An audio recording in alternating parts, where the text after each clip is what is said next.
예. 우리는 왜 늙어가야 될까요? 사람들의 노화에 대해서 항상 따라오는 말 중에 하나가 바로 염증이라는 이야기입니다. 노화를 막기 위해서 활성산소를 없애라. 노화를 막기 위해서 운동을 해라. 노화를 막기 위해서 장 건강을 지켜라. 노화를 막기 위해서 소금을 줄여라. 이런 이야기들은 항상 함께 딸려오는 말이 염증에 대한 부분입니다. 활성산소에 의해서 우리 몸 혈관에 발생하는 염증, 과다한 소금에 의해서 우리 장에 발생하는 염증, 그리고 여러 가지 세포 바이러스라든가 여러 가지 곰팡이균이라든가 화학 첨가물이라든가 이런 나쁜 식습관에 의해서 만들어진 염증, 스트레스에서 만들어진 염증, 수많은 염증에 의해서 우리 몸은 매일매일 늙어갑니다. 그렇다고 해서 우리 몸이 이거에 대해서 대항할 방법을 갖고 있지 않을까요? 인간은 지난 수백만 년 동안 진화하면서 이 염증과 염증에 의한 노화와 싸우기 위해서 부단히 노력하고 진화해 왔습니다. 그 대표적인 것이 인간의 몸속에 있는 바로 면역체계입니다. 하지만 인간이 갖고 있는 면역체계는 한계성이 있습니다. 우리의 바깥 세계, 우리가 먹고 있는 식생활, 이러한 것은 지금 이 순간, 매 순간 바뀝니다.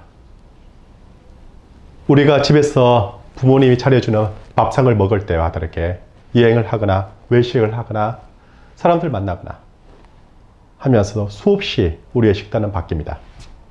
하지만 우리의 면역체계는 이러한 변화에 대해서 빠르고 능동적으로 대응할 수 있는 그런 체계를 갖추고 있지 못합니다. 우리의 몸속에 있는 면역체계를 구성하는 세포들이 우리 몸 밖으로 나와서 당신이 무엇을 먹을 건지, 당신이 숨쉬는 이 공기에는 무엇이 있는지, 또는 내일은 황사나 초미세먼지가 불어오지 않을 건지 그러한 것을 알지를 못하거든요. 그렇기 때문에 우리 몸은 우리 몸 밖에 있으면서도 면역체계에 대해서 도움을 줄 수 있는 든든한 아군이 필요했습니다. 그 대표적인 것이 바로 락토바실러스라 부르는 유산균입니다. 락토바실러스 계열 유산균들은 자연 생태계의 수많은 식물들에게 살고 있습니다. 식물의 뿌리에서, 식물의 줄기에서, 식물의 과일에서, 또는 식물의 잎사귀에서 살아가고 있습니다. 그러다 보니까 수많은 식물들 또한 이 락토바실러스를 통해서 병균을 이겨내고 바이러스를 이겨내고 곰팡이균을 이겨내면서 튼튼하게 자라고, 그리고 달콤한 과일을 만드는 것에 대해서 익숙해져 있고 그렇게 지나해 왔습니다. 수많은 토끼나 말이라든가 소 같은 초식동물 또한 그러한 식물체에 있는 락토바실러스 유산균을 먹고, 그리고 그걸 장속해서 배양하고, 그렇게 해서 유산균을 통해서 몸속에 단백질을 만들어내고 식이섬유를 통해 포도당을 만들어내는 그러한 것을 통해서 몸을 잘 지우고, 그리고 몸을 건강하게 만들고 그렇게 살아왔습니다. 인간은 예외일까요? 절대 아닙니다. 우리가 아기를 임신해서 아기를 출산하기 전부터 우리의 자궁에는 락토바실러스라는 유산균이 살고 있습니다. 그리고 그 락토바실러스 유산균은 태아가 자라는 데 있어서부터 해서 태아가 태어나서 자라나고 살아나가는 데 있어서 절대적으로 함께합니다. 우리의 몸속에서 이 유산균은 크게 소장에 있는 부분들과 대장에 있는 부분으로 구별할 수 있습니다. 대장에는 락토바실러스 유산균뿐만 아니라 비비더스 유산균, 리코노스톡 유산균부터 해서 웨스테랄라부터 해서 수많은 유익균들과 박테리오이데스라 같은 수많은 중립균과 그리고 클로스트리움 같은 수많은 유해균들이 바글바글 끓이고 있습니다. 하지만 소장은 다릅니다. 특히 소장에서도 가장 중요한 공장에서는 다릅니다.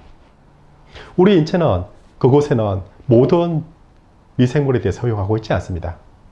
아주 특별한 미생물만 허용합니다. 그 특별한 미생물이 바로 대표적인 게 바로 락토바실러스 유산균인 것입니다.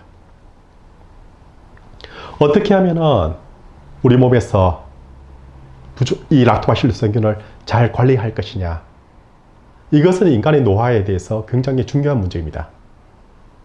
아기들의 소장, 그 공장 안에서는 수많은 락토바실러스 세균들이 그것을 지배하고 있습니다.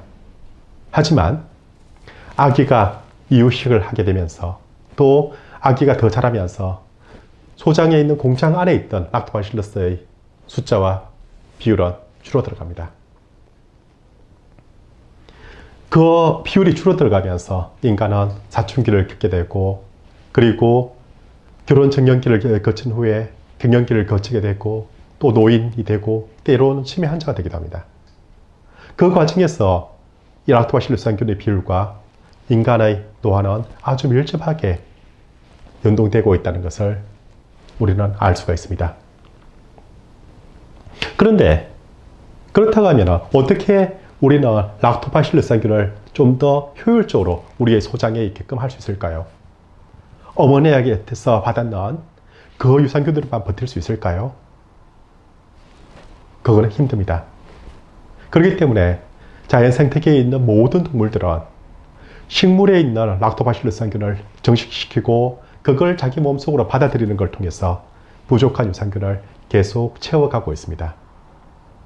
토끼가 그렇고 말이 그렇고 소가 그렇고 또한 육식동물들은 그러한 초식동물들이 만든 초식동물들을 잡아먹는 방식으로 해서 또한 그러한 활동을 하듯이 인간 또한 자연 생태계에서 유산균을 받아야 됩니다. 인간이 자연 생태계에서 유산균을 얻는 가장 효율적인 방법을 개발한 것은 바로 발효입니다. 우리가 먹는 과일이라든가 채소에는 유산균들이 많이 있지 않습니다. 그램당 몇십 마리에서 몇백 마리 수준밖에 안 됩니다. 그걸로는 우리 몸에 필요한 락토바실러스를 보충할 수가 없습니다. 우리는 하루에 적어도 10억 마리에서 100억 마리 이상의 락토바실러스 세균을 보충해 줘야 됩니다. 어떻게 그렇게 가능할까요? 바로 발효를 이용해서 유산균을 대량으로 정식시키는 것입니다. 그 중에서 특히 식물성 유산균을요. 대표적인 식물성 유산균을 발효시키는 방법은 바로 김치를 만드는 방법입니다.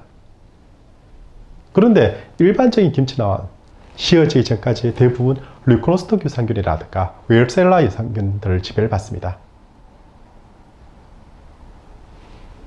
어떻게 하면 김치로도 락토바실러스 세균을 얻을 수가 있을까요? 그렇게 시작된 것이 바로 아사한 프로젝트입니다. 아사한 프로바이오틱, 아사한 로솔트 프로바이오틱 프로그램 지금부터 시작하도록 하겠습니다. 감사합니다.